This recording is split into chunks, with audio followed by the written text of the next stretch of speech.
And I feel like there's some positive side to exogenous ketones, like that it took some time to gain traction because people now realize that that high fat ketogenic diets are the way to go. They sort of there's not so much stigma around fats and dietary fats. So yeah, people know that whole foods ketogenic diets are the way to go.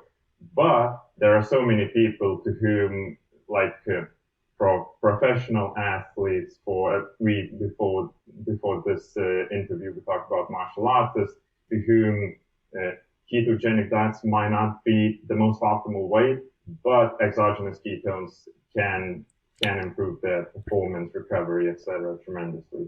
Well, that's a great point, right? Because that's what a lot of people get caught up in stuff. So we were talking about MMA fighters, and they're kind of the same as almost like CrossFitters, even like football players, that they need that explosive energy. MMA fighters in a whole different way, right? They need that explosive energy for a few minutes, but it's super explosive.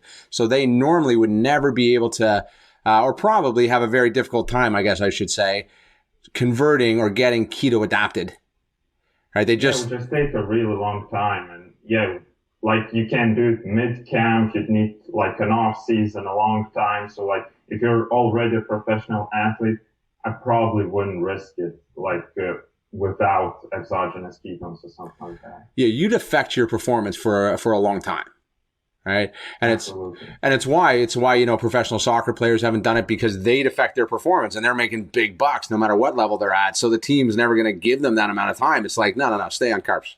Right? Until now they can start taking ketones, get themselves adapted. We were talking a little bit about if people just in this day and age can incorporate a little bit of food timing. So a little bit of intermittent fasting, where they're spending a little bit of time not eating food, and then their ketones levels go up. If they can up their exercise, then their ketone levels can go up. If they can have some MCT oil, ketone levels go up. Some L-leucine, some a little bit of caffeine, all these things that we know can help boost ketone levels, and then our body can get used to using this fuel again.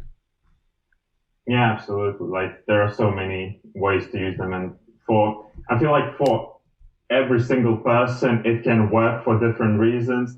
Like if you're on a low carb diet, if you're a fan of more high protein ketogenic diet or more liberal version of low carb, like it can bring you to this nutritional ketonic state of like how keto diets used to be, like 90% fat. You don't need to do that anymore. Like Yeah. if you just include the exogenous ketones, and as we talked about the martial artists, other athletes who are on a fairly high carb diet, they can still get use of just having a different fuel source in their body. Like it's tremendous.